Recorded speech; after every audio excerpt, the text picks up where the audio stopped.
Qué privilegio que han tenido hombres de Dios, hermanos, hombres, mujeres de Dios, en la historia, de llegar a las mismas puertas de la muerte y ser sostenidos teniendo la seguridad en Dios, de que la salvación que Dios les concedió y los méritos de Cristo y la obra de Dios, el poder del Espíritu Santo en ellos, los llevó hasta el final y murieron en fe.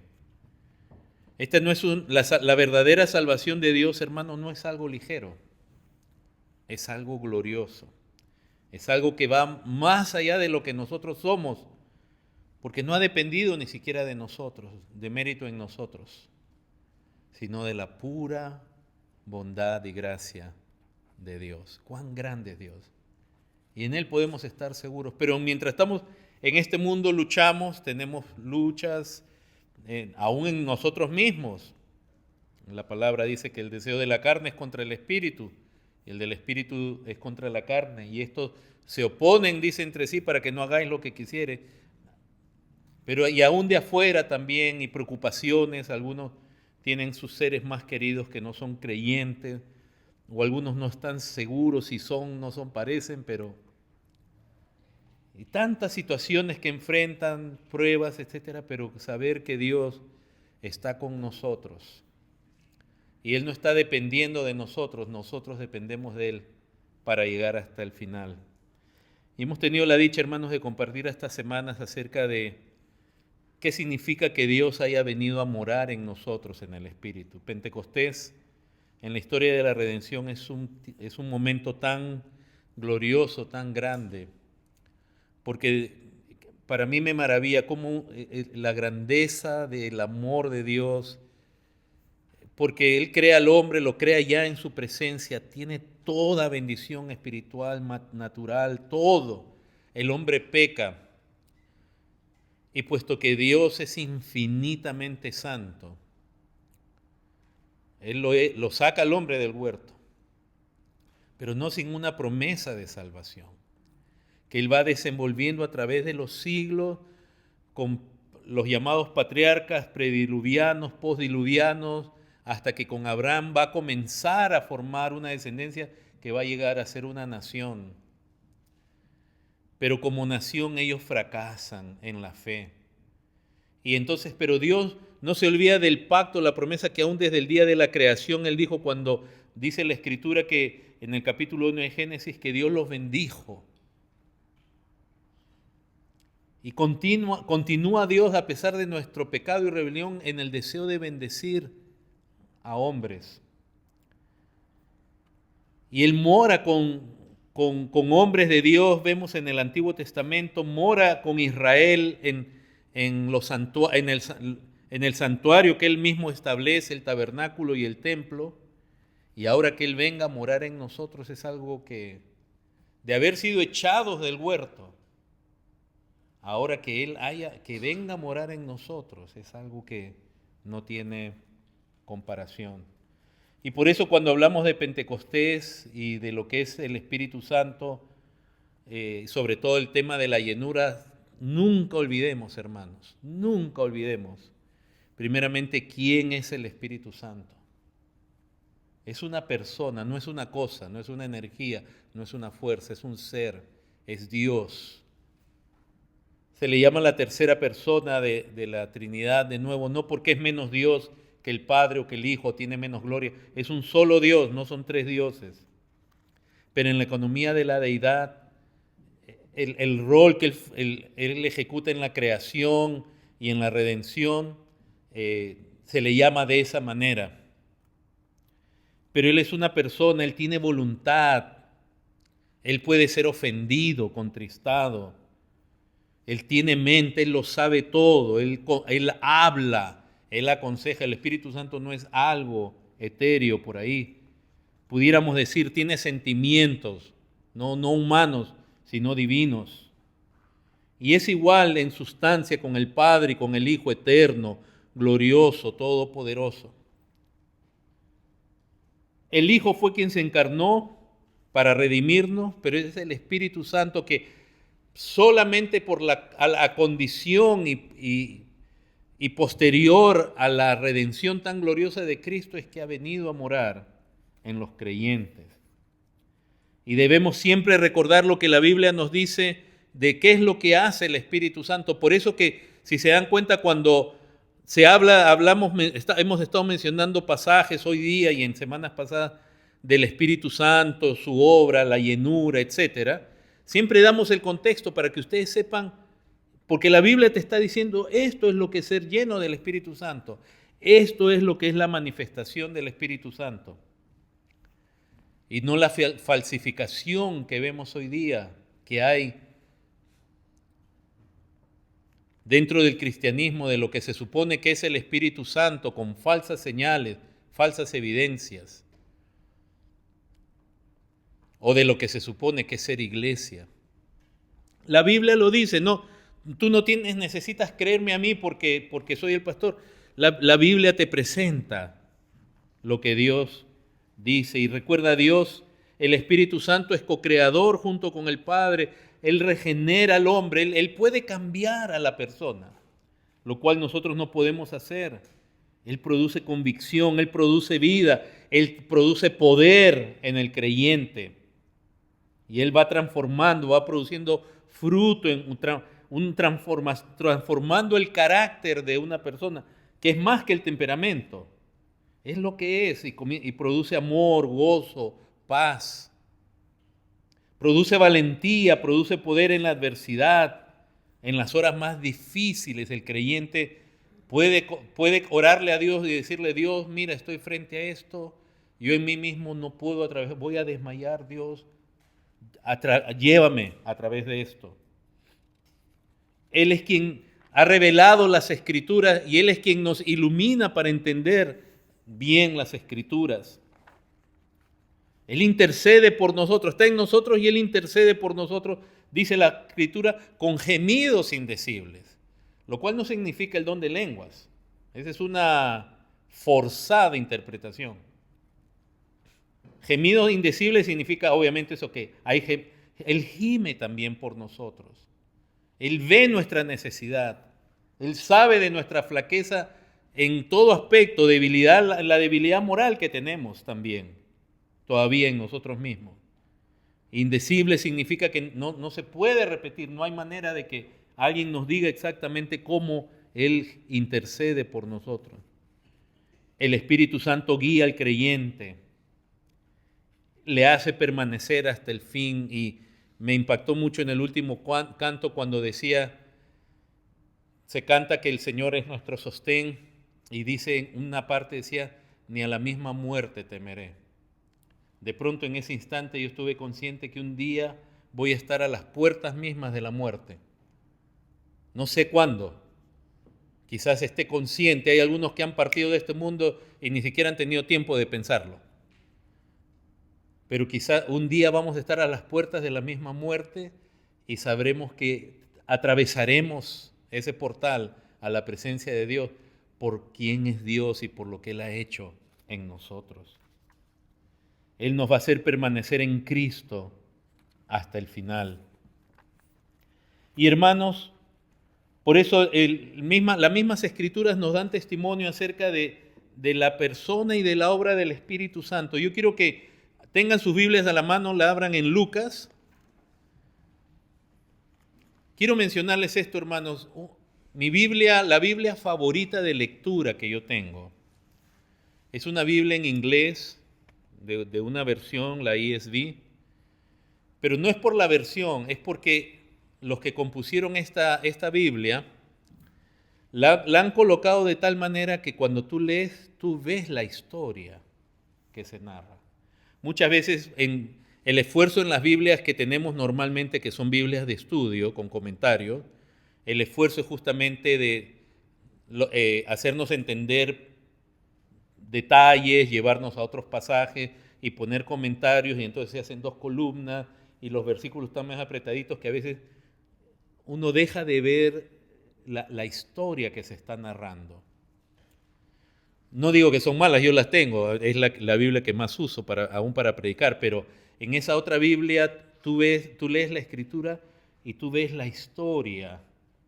Y eso a veces nos pasa ese problema que leemos Antiguo, Nuevo Testamento y vemos muchas cosas segmentadas, y más aún nosotros que hemos sido formados en una manera de pensar occidental donde todo es segmentado y a veces hasta discutimos por dos cosas que se complementan y nosotros decimos no, son distintas.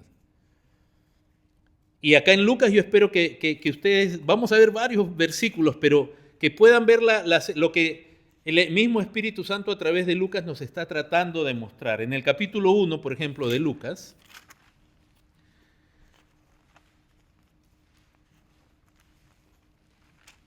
en el verso 15, cuando se anuncia el nacimiento de Juan el Bautista, dice así, esto le está diciendo el ángel Gabriel a Zacarías, verso 15, porque será grande delante de Dios, no beberá vino ni sidra, y será lleno del Espíritu Santo, aún desde el vientre de su madre.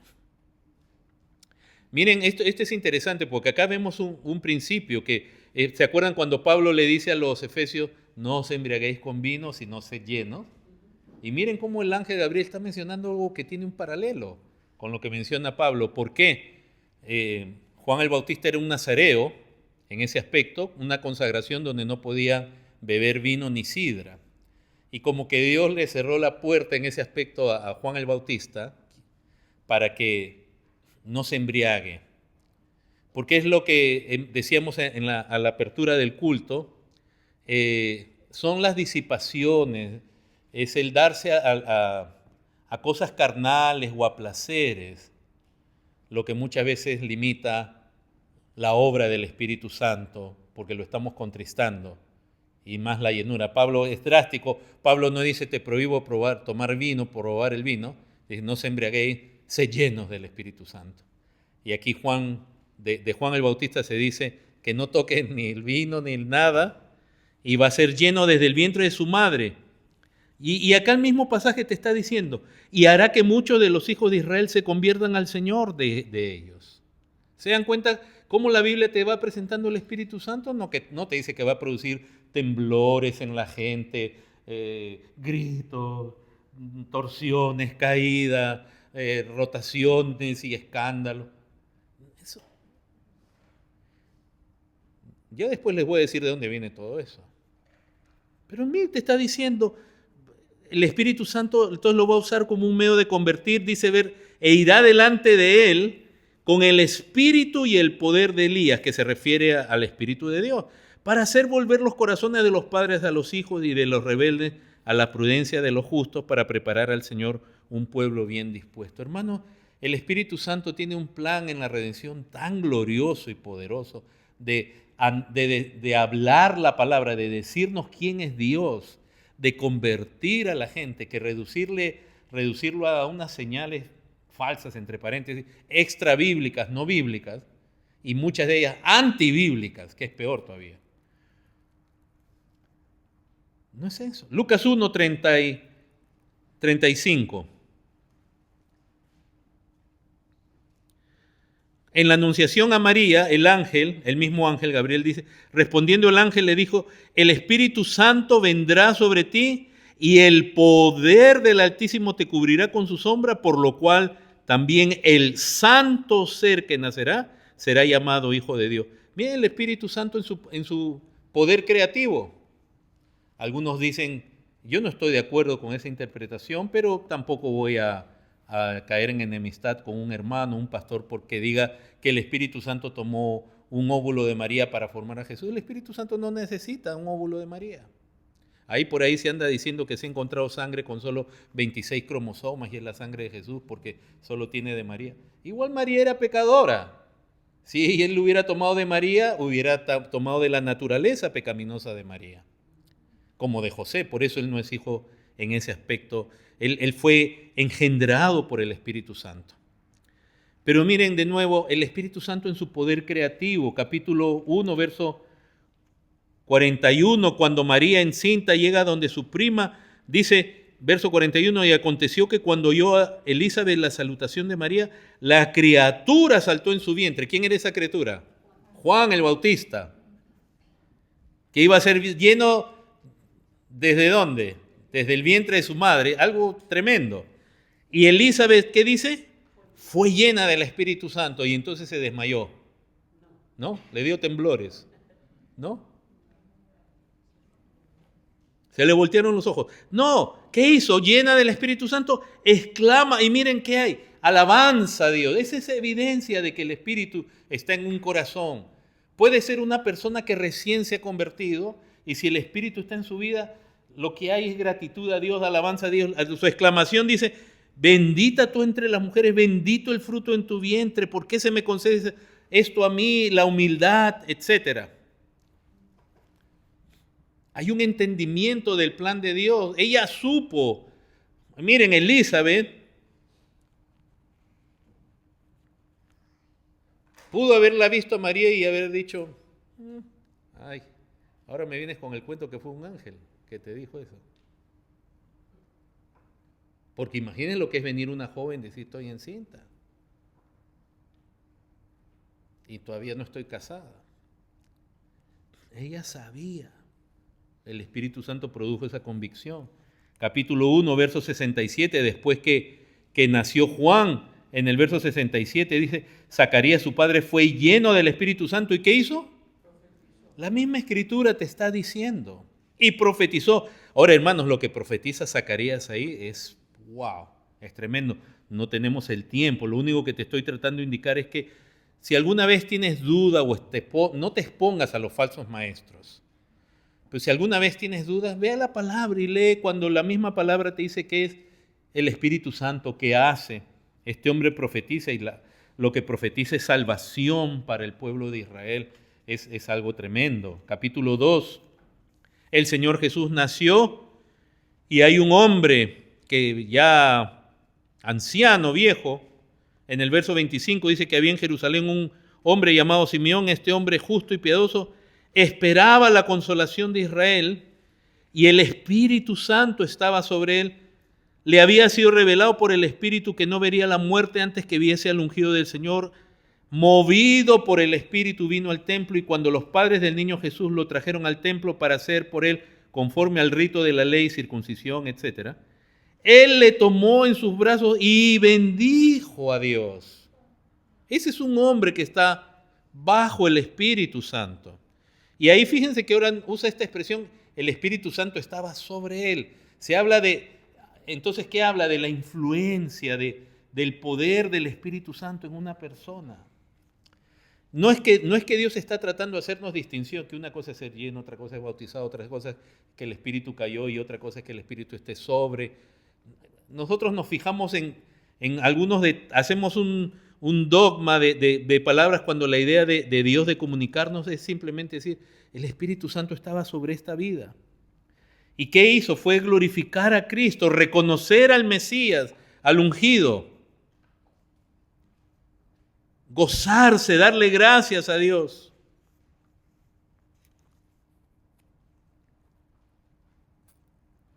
Lucas 3, cuando comienza Juan su ministerio, ya sabemos, fíjense que en cada pasaje no nos tiene que decir todos los detalles, pero ya en el capítulo 1 se nos dijo que Juan el Bautista iba a ser nazareo y que iba a ser lleno del Espíritu Santo. Entonces acá usted ya en el capítulo 3 tiene un hombre lleno del Espíritu Santo. ¿Qué dice en el verso 3? Y él fue por toda la región contigua al Jordán. ¿Qué hacía? Predicando, hablando de parte de Dios, el bautismo del arrepentimiento para perdón de pecados. ¿Se dan cuenta todo el show que hoy día hacen? Y les quiero decir que muchos quieren imitar a otros, porque si se te dicen a ti, este es el poder de Dios, hay algunos hermanos y aún pastores que genuinamente quieren imitar a los que te dicen este es el poder de Dios porque no se han detenido en la Escritura a ver realmente cómo se manifiesta el poder de Dios. Y sale un hombre, se hace famoso, por ejemplo, cuando un hermano que muchos conocimos, Gigi Ávila, por usar un nombre, no estoy denigrándole a él, sino aparecieron muchos Gigi Ávila, querían ser como él, o sea, me refiero Cuando salió un hermano Pablo, muchos hablaban como el hermano Pablo. O sea, sí, eso es algo normal. Pero en cuanto a los falsos maestros o los que están en error, muchas veces se quiere solo imitar sin venir a la palabra y ver, mira, esto es lo que hace el Espíritu Santo. Y él predica con valentía y confronta a los pecadores, pero presenta salvación, presenta el arrepentimiento.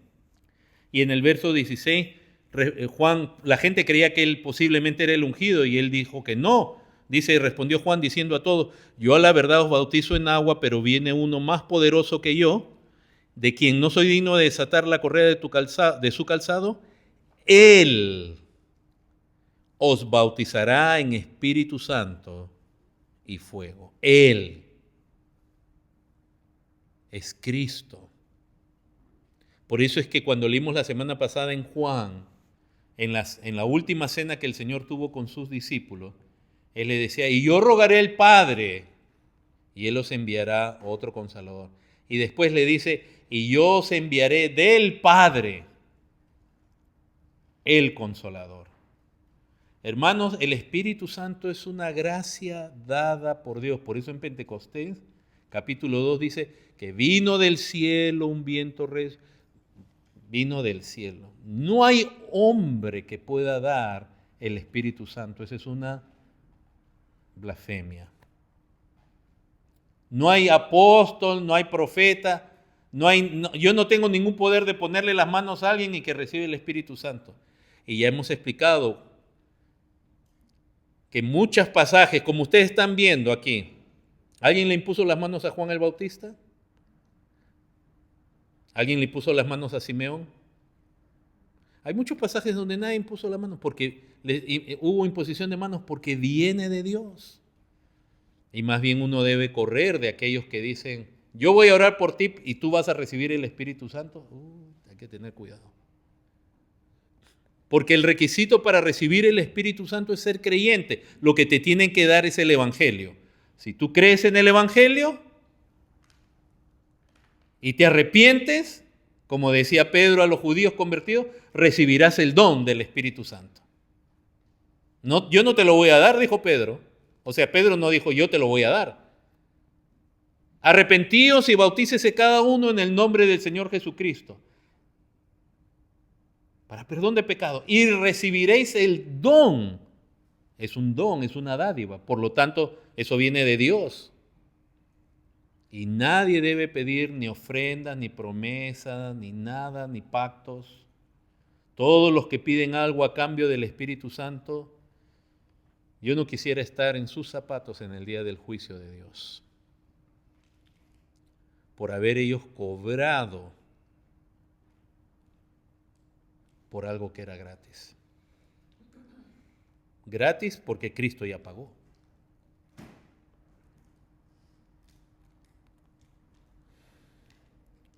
Lucas 3:22, en el bautismo de Jesús, se nos dice, cuando Él es bautizado por Juan, dice, descendió el Espíritu Santo. Fíjense, ¿se dan la palabra que hizo? Descendió. O sea, ¿de dónde viene? De arriba, de Dios. Descendió el Espíritu Santo sobre Él en forma corporal como paloma, y vino una voz del cielo que decía, tú eres mi Hijo amado, en ti tengo complacencia. El Espíritu Santo no le fue dado por Juan al Señor Jesús, vino del cielo. Y así por eso en el capítulo 4, verso 1 ahora nos dice, Jesús lleno del Espíritu Santo volvió del Jordán y fue llevado por el Espíritu al desierto. Ahí él ayuna y fue tentado y venció la tentación. ¿Cómo venció la tentación? Lleno del Espíritu Santo. El Señor tenía entonces la claridad de su propósito, de las Escrituras, y tenía la lucidez, que es lo que nosotros lo que Juan le llama la unción en su primera carta en el capítulo 2, para discernir el engaño que venía de parte del campeón de los engañadores. Porque, hermanos, en muchas iglesias hoy día se han estado peleando contra Satanás, lo han estado amarrando y atando, durante mañana lunes se les desata y el próximo domingo lo tienen que volver a amarrar Y mucha gente anda pensando que están peleando con Satanás. Muchos ingenuamente lo hacen, no tenemos que condenar, pero ¿usted sabe lo que es meterse con Satanás? Y ni aun Miguel se atrevió a proferir maldición, sino que el Señor te reprenda. No, Satanás es un enemigo formidable, y si nosotros tenemos victoria sobre Satanás, ni se te ocurra pensar que es por ti. Tú y yo somos nada ante el poder, la maldad, la astucia de Satanás. Es porque Dios nos ha salvado y Dios nos sostiene, y el Espíritu Santo nos da discernimiento para no caer en cómo Satanás tuerce las Escrituras, para hacer que tú pongas tu mirada en ti y busques primero satisfacer tus necesidades, busques gloria para ti, busques posición, fama, etc. Satanás con las Escrituras lo tienta. Si la hizo caer a Eva y a Adán. No, Satanás es un enemigo formidable. Sería invencible para la iglesia, pero es vencido por Cristo en la cruz. Y por Cristo tenemos victoria y Él nos guarda. Hermanos, y en el verso 14 dice, y Jesús volvió en el poder del Espíritu a Galilea y se difundió su fama por toda la tierra alrededor y enseñaba en las sinagogas de ellos. Jesús viene en el poder del Espíritu, Él está lleno del Espíritu, Él viene en el poder del Espíritu. ¿Y qué hace? Verso 15, enseñaba. ¿Se dan cuenta la relación que hay entre el Espíritu de Dios y predicar, enseñar la palabra de Dios?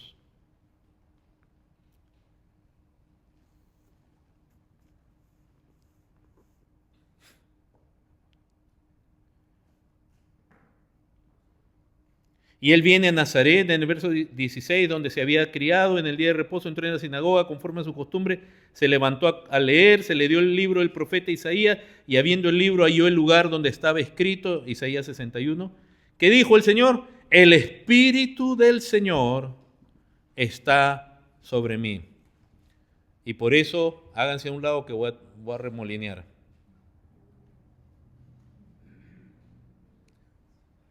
Traigan los instrumentos que vamos a danzar con júbilo, un grito de júbilo. No.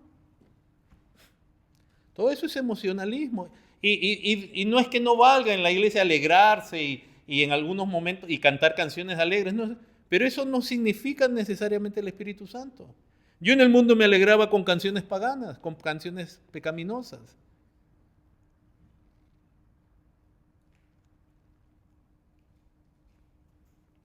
El Espíritu del Señor está sobre mí por cuanto me ha ungido, y ahí viene la palabra unción, para dar buenas nuevas. Miren la relación que hay entre el Espíritu de Dios y transcomunicar las buenas nuevas. Las nuevas de salvación a la gente, a los pobres, etcétera, etcétera.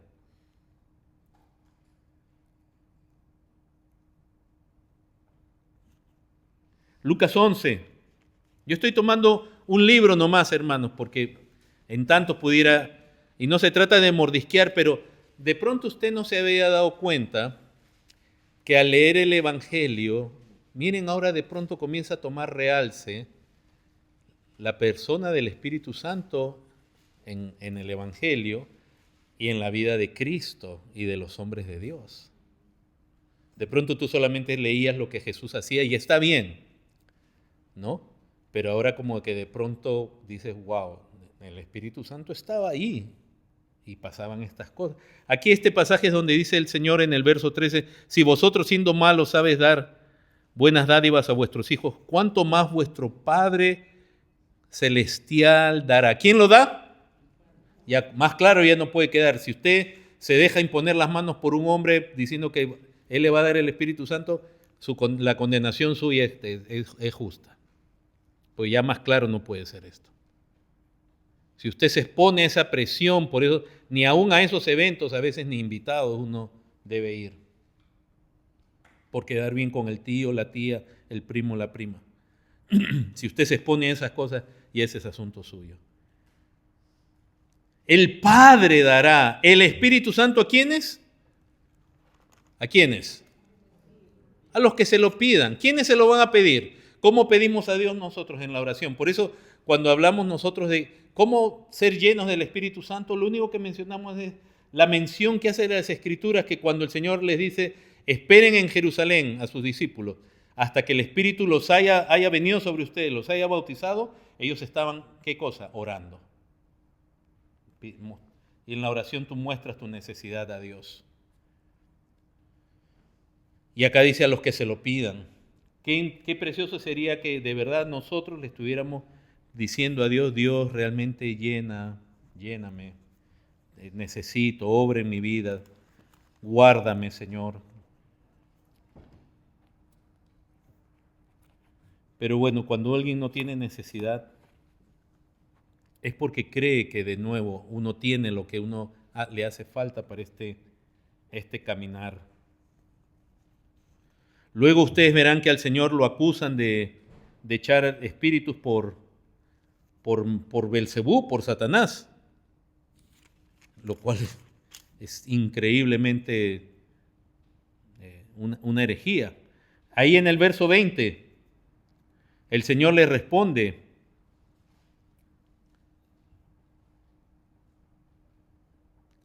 diciendo, mas si por el dedo de Dios echo yo fuera demonios, ciertamente el reino de Dios ha llegado a vosotros. En Mateo 12, que es el mismo pasaje equivalente, dice, mas si por el Espíritu de Dios, y aquí Lucas dice, si por el dedo de Dios, pero de nuevo Mateo dice, si por el Espíritu de Dios, como diciendo, el Espíritu de Dios es el dedo de Dios. Hecho fuera demonios. Ahora miren en la escatología, para los que lo entiendan, cómo se relaciona que el Espíritu de Dios en Cristo era otra evidencia de que el reino de Dios ya estaba en medio de ellos, el reino que venía Juan predicando arrepentido, porque el reino de los cielos se ha acercado. Lo mismo predicaba Jesucristo y por eso habló parábolas del reino. ¿Verdad? No necesitamos esperar a un milenio futuro. Ya con Cristo se inaugura su reino aquí en la tierra. Pero claro, no, si vamos a buscar un reino milenial como el que se dice, donde todas las naciones se van a someter a Cristo, en perfecta obediencia, sin conversión, ¿cómo pasa eso? Porque después, en esa postura, cuando termina el milenio, las naciones se rebelan. Pero ¿cómo han estado sometidas 1000 años y se rebelan? ¿Cómo se puede uno someter a Cristo sin ser creyente? Y entonces, si fueron creyentes, ¿cómo es que dejaron de ser creyentes? ¿Qué pasó ahí?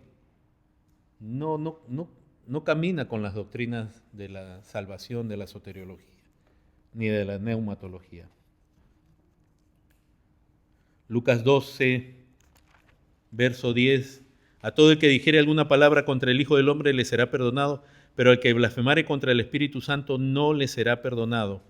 Cuando os trajeren, verso 12, porque el Espíritu Santo se enseñará en la misma hora lo que debéis decir, cuando te trajeren a interrogarte. El mismo Hijo dice, cuidado con blasfemar contra el Espíritu Santo, hablar mal. Y el Espíritu Santo te va a dar qué debes hablar. Quiero que me acompañen rápidamente, hermanos, a Juan 7.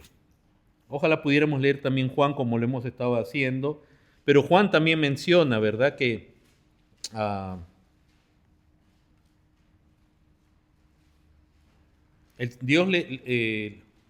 Juan le fue dicho, sobre el que vieres que desciende el Espíritu Santo, él es el que bautizará con el Espíritu Santo. Ese es Cristo. El capítulo 3 de Juan nos habla de ser nacidos del Espíritu. De nuevo, de pronto el Espíritu Santo comienza a tener una mayor trascendencia en nuestra lectura aún del Nuevo Testamento, ni qué decir del Antiguo. Pero hay un pasaje importante en el capítulo 7, verso 37. En el último y gran día de la fiesta se puso en pie, alzó la voz diciendo, si alguno tiene sed, ¿qué debe hacer? Venga al apóstol, al profeta. al culto de sanidades y milagros, a la campaña de milagros. ¿Venga quién? A Cristo. Y beba el que... Ahora, ¿qué es venir a mí? Ahí lo dice, el que cree en mí. Si tú crees en quién es Cristo y lo que Él ha hecho, los logros de Él, como dice la Escritura, de su interior correrán ríos de agua viva. Verso 39, la explicación. Esto dijo del Espíritu que habían de recibir los que creyesen en Él, pues aún no había venido el Espíritu Santo porque Jesús no había sido aún glorificado. Miren la relación que hay. ¿Qué te está diciendo ahí? La relación que hay entre la venida del Espíritu de Dios con la obra expiatoria de Cristo, su muerte, resurrección y exaltación. Es la obra de Cristo, hermanos, la que permite que el Espíritu Santo venga a morar en nosotros.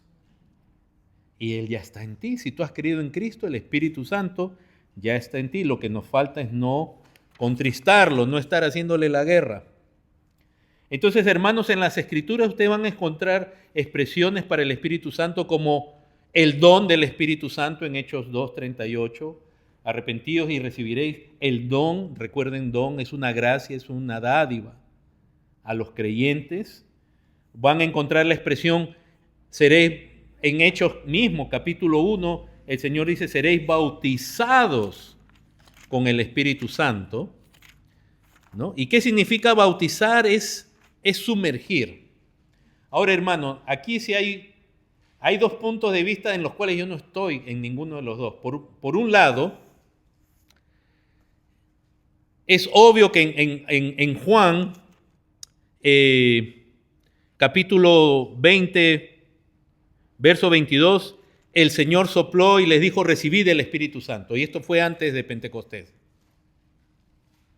Y es claro que en el capítulo 1 de Hechos, en el versículo 5, el Señor les dice, Juan ciertamente bautizó con agua, pero ustedes serán bautizados con el Espíritu Santo dentro de no muchos días. Entonces, como acá parece que hay una diferencia entre recibir el Espíritu Santo y cuando uno es bautizado. Entonces, ¿qué pasa aquí? El pentecostalismo y mucho de carismatismo lo que dice es que el bautismo del Espíritu Santo le llaman la segunda bendición. O sea, como que es algo aparte que el creyente necesita experimentar después de ser salvo. Porque es cierto, parece, recibieron el Espíritu Santo y el mismo Señor les está diciendo, pero seréis bautizados. Pero recuerden que el Señor, como dice ahí, no había sido glorificado. O sea, la venida del Espíritu Santo es un evento histórico increíble, hermanos. Y ser bautizado es ser sumergido, es como que ser metido en algo, pero de cabeza. Y entonces en el capítulo 4, esto es importante, porque en el capítulo 2, verso 4 dice, y fueron todos llenos. Capítulo 2, verso 4. Y fueron todos llenos del Espíritu Santo. O sea, el Señor Jesús había soplado en ellos, le dijo recibid en Juan. Al comienzo de Hechos le dice, seréis bautizados, y el día que viene Pentecostés dice que fueron llenos. Entonces, muchos dicen, y ahí es donde caemos en buscar un significado a las palabras en vez de la idea que está transmitiendo el pasaje. Entonces, en el pentecostalismo se dice es una segunda bendición porque tú eres creyente, recibes el Espíritu Santo, pero aparte necesitas ser bautizado. Y en muchas iglesias conservadoras, bautistas, etcétera, se dice, no, tú ya eres bautizado en el momento que eres salvo. No es una segunda bendición. ¿Por qué yo les digo que no estoy completamente con las dos? Y no porque yo estoy por encima, ¿no? He escuchado varios creyentes. Uno para que vean que esto no es una idea mía, me estoy poniendo por encima de autoridad, pero Martin Lloyd Jones tiene una postura con la cual yo también me identifico. Es un gran predicador, un gran hombre de Dios, por mencionarle a unos y no mencionarles a otros. Pero el bautismo, si se dan cuenta, la palabra de Dios lo que se refiere es como que es algo que pasa una sola vez. Pero ser lleno, aquí es como que fue una experiencia tremenda, fueron llenos. Y en el capítulo 4 que leímos, que leyó también, que leímos acerca de que fueron llenos, de nuevo fueron llenos. Pero Pablo le dice a los efesios, sed llenos.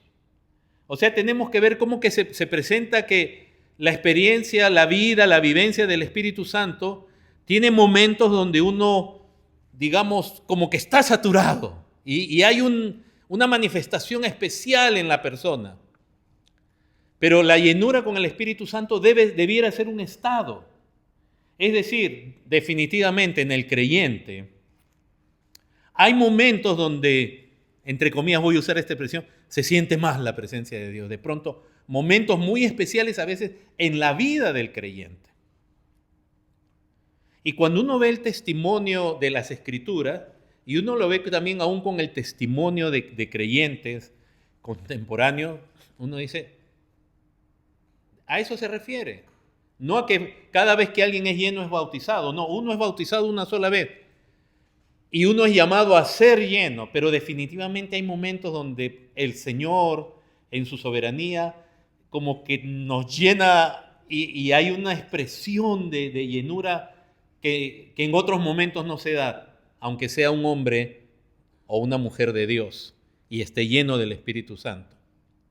Entonces, eso es lo que nos está mostrando la palabra, de que hay momentos, como en el capítulo 2, en el capítulo 4, pero en otros pasajes mismos de la Biblia, se nos dice, por ejemplo, que Pablo estaba lleno del Espíritu Santo cuando se enfrentó a Elimás, si no me acuerdo, se llamaba un mago. Él estaba lleno del Espíritu Santo y lo habla como un estado. Y estaba lleno del Espíritu Santo. Efesios dice, sé llenos, no es ten experiencias tras experiencias. Entonces, eso es lo que la Escritura nos está tratando de comunicar. Que definitivamente, hermanos, y eso es lo que hemos dicho, cuando uno crea el Evangelio por la gracia de Dios, porque el mismo Espíritu Santo cambia nuestro corazón duro en uno de carne, en ese momento el Espíritu Santo ya viene a nuestra vida. Lo que la Escritura le llama el sello, fuisteis sellados con el Espíritu Santo, lo menciona en Efesios capítulo 1, en Efesios capítulo 4, 30, cuando en el Efesios capítulo 1, léanlo conmigo.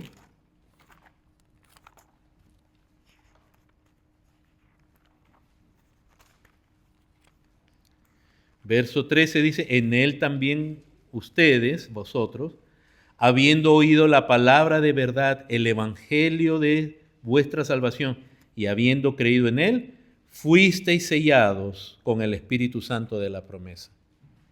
Cuando alguien cree a Cristo y se arrepiente y es lavado en Cristo, es justificado, es adoptado, recibe en ese momento el Espíritu Santo.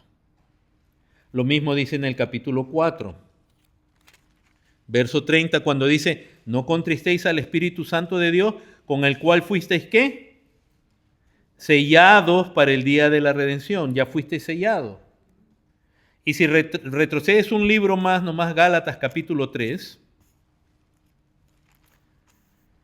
en el verso 2 dice, esto solo quiero saber de vosotros, Gálatas 3:2. Recibisteis el Espíritu, miren, recibisteis el Espíritu Santo por las obras de la ley o por el oír con fe. Es por el oír con fe, es la respuesta. Se dan cuenta que cuando tú escuchas con fe al Evangelio y crees, recibes el Espíritu Santo, no por las obras de la ley. O sea, definitivamente el creyente, todo creyente recibe el Espíritu Santo cuando verdaderamente cree el Evangelio. Por eso es que es tan importante predicar el Evangelio, no predicar prosperidad, motivación. ¿Qué es predicar el Evangelio? Es predicar quién es Dios, es predicar de Cristo, de su vida, su muerte, su resurrección, su glorificación. Eso es el Evangelio. Y profundizar cada vez más en ello con la congregación. Tú ya lo recibiste. Ahora, ustedes van a escuchar de nuevo, si tú recibes del Espíritu Santo, puede suceder que en ese mismo momento tú seas bautizado en el sentido de que Has creído en Cristo, recibe y tu corazón es lleno de Dios. Y ustedes van a escuchar el testimonio de personas que en el momento de su conversión algo glorioso pasó en ellos. Ahora en otros su conversión ha sido menos espectacular, digamos, pero sí creyeron y son salvos y tienen el Espíritu de Dios. Y posicionalmente ya han sido bautizados, pero de pronto en sus vidas va a llegar un momento donde puede ser que tengan una experiencia de llenura muy especial, muy particular. Quizás algunos de ustedes recuerden, por ejemplo, un testimonio que dio el hermano Arcis Sproul. Él era creyente. Y no lo recuerdo con detalle, pero él narra que creo que estaba yendo a la biblioteca del seminario donde estaba, de la institución donde estudiaba.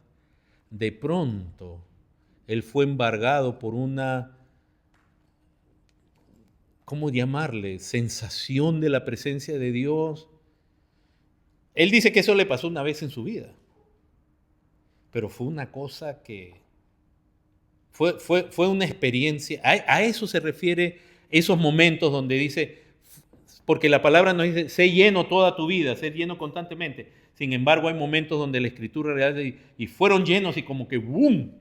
Algo especial pasó. Eso puede pasar en la vida de alguien.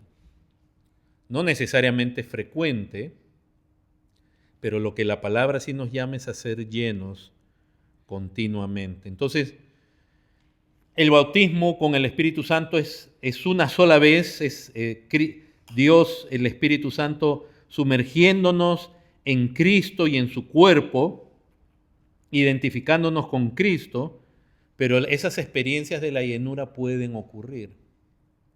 Yo no quisiera hablar de mi caso, pero yo recuerdo algunas ocasiones en particular que sí, yo experimenté algo muy especial, muy raras veces, etcétera. Pero lo que yo sí sé es que la Biblia me llama a mí a ser lleno. Y en la historia, aún de creyentes reformados, Jonathan Edwards narra algo así. De un momento especial en su vida donde él ya era creyente, él era predicador, él era un hombre lleno que predicaba la palabra de Dios, pero hubo un momento, él tuvo una experiencia así especial. Y no quiere decir que la tenemos que buscar la experiencia, es algo soberano de Dios. No son los únicos. Entonces, la llenura del Espíritu Santo es un estado que puede tener momentos, pongámoslo así, de una experiencia muy resaltante, muy especial. Pero el Espíritu Santo nos bautiza, nos sumerge en Cristo para ser uno con Cristo y con su iglesia, como dice en 1 Corintios 12. Y en Él se nos da todo lo que necesitamos para la vida y la piedad.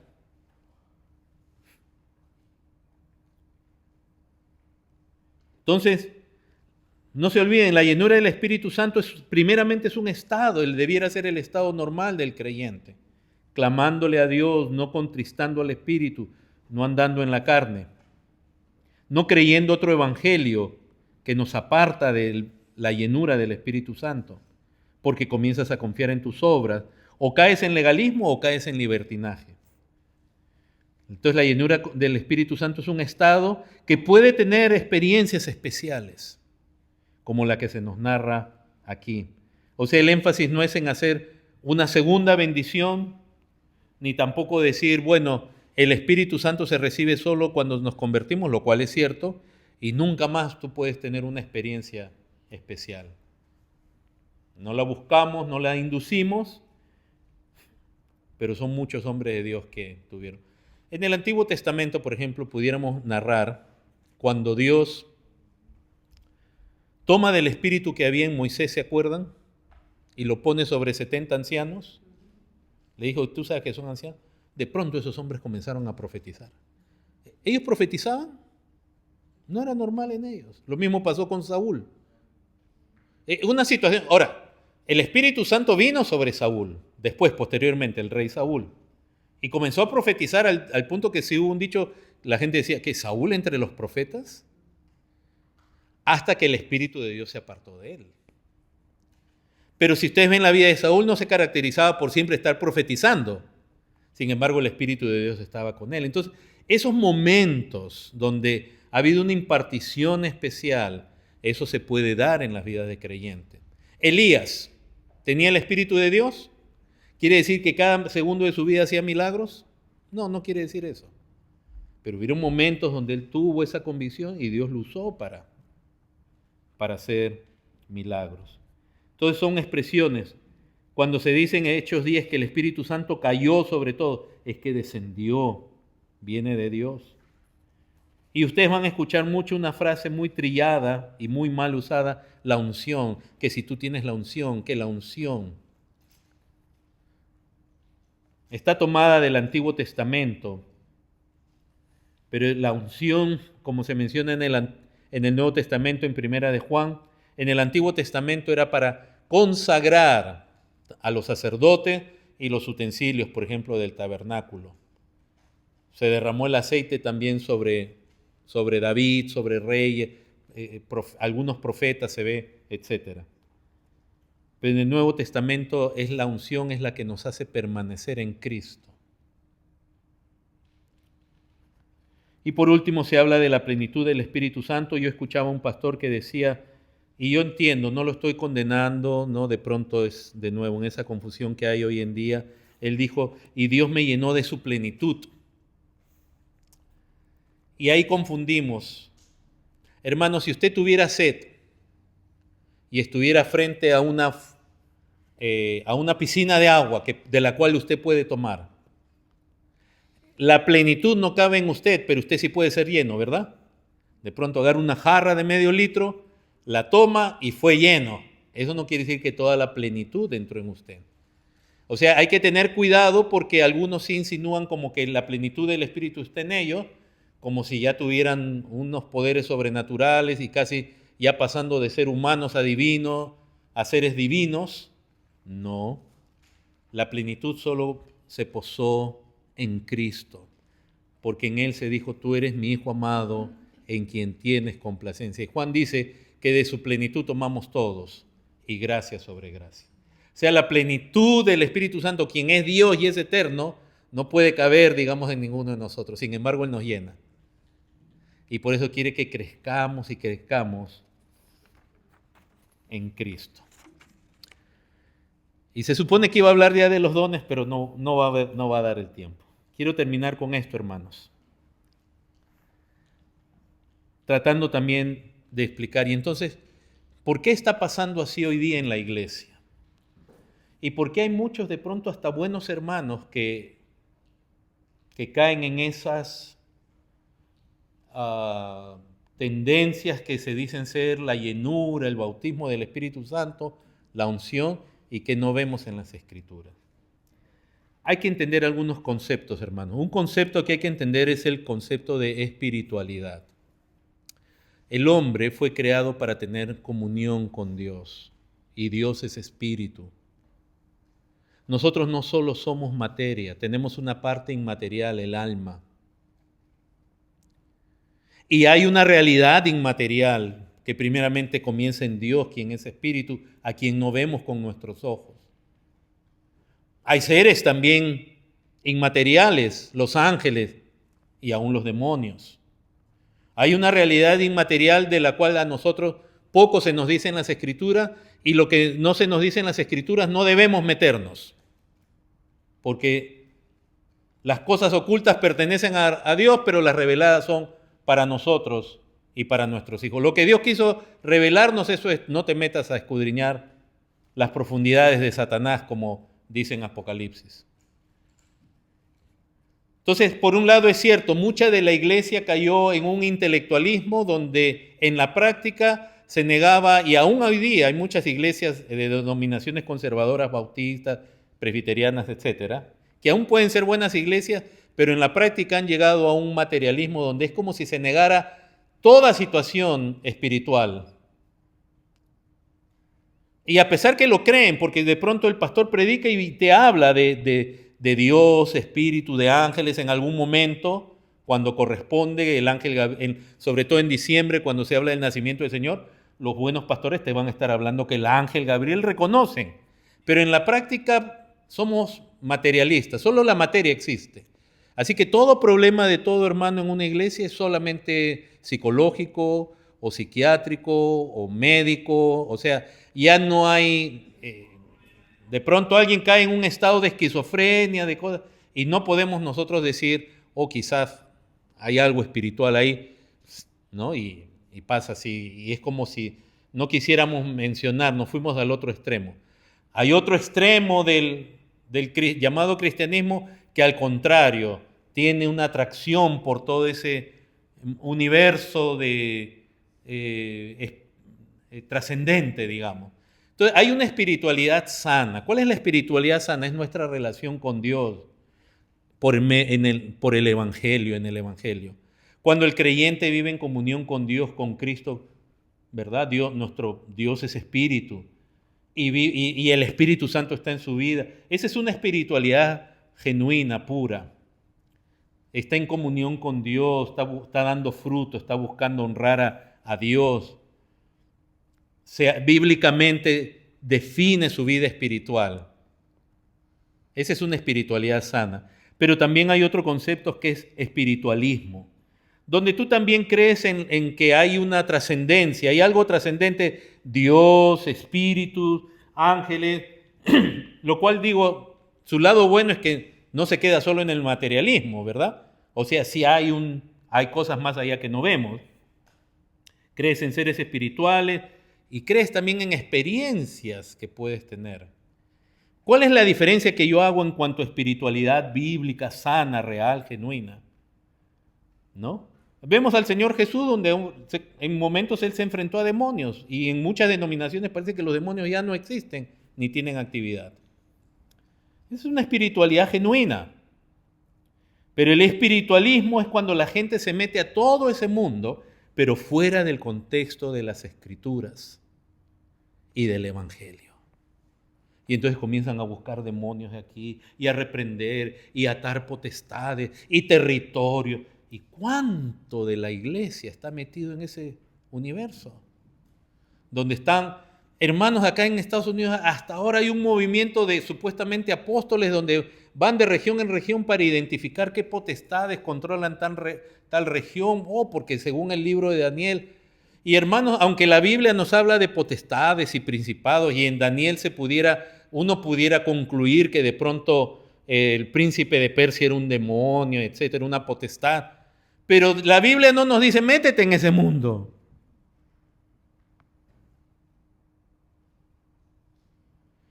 Entonces hay un hambre de espiritualismo, no de espiritualidad. Hay un hambre en mucha gente de un espiritualismo donde se meten en lo que es trascendente, en lo que va más allá de la materia, pero no bíblicamente.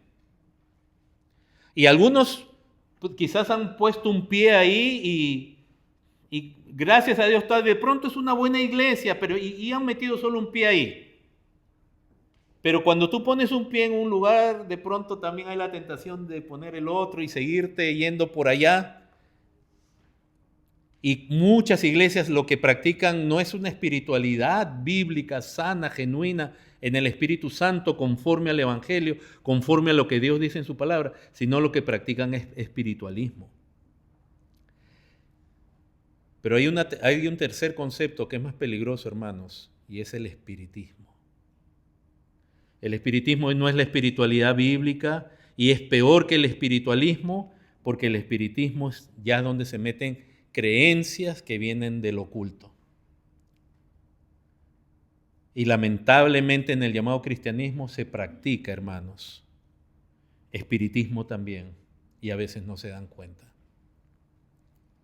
En el espiritismo, hermanos, una de las características del espiritismo es que tú crees que tiene que haber un medium, una persona, un hombre o una mujer que es la que tiene la facultad de lidiar con esas entidades. Y muchos de esos llamados apóstoles y profetas, lo único que son chamanes que se hacen llamar apóstoles.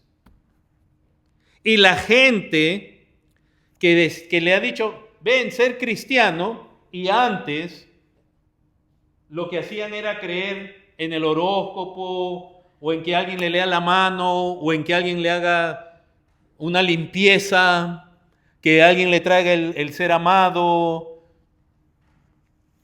Yo recuerdo en mi familia eso se practicaba generaciones atrás, porque yo recuerdo de chiquito ser llevado a algunas de estas situaciones, donde el niño estaba asustado. ¿Qué problema hay cuando un niño está asustado? ¿Qué tiene? ¿Qué le hicieron al niño? Lo ojearon. ¿Ya no se acuerdan ustedes? Qué bueno, ya están en la gloria casi, hermanos. Aleluya. Que eso es común. ¿Qué tal cuando los niños le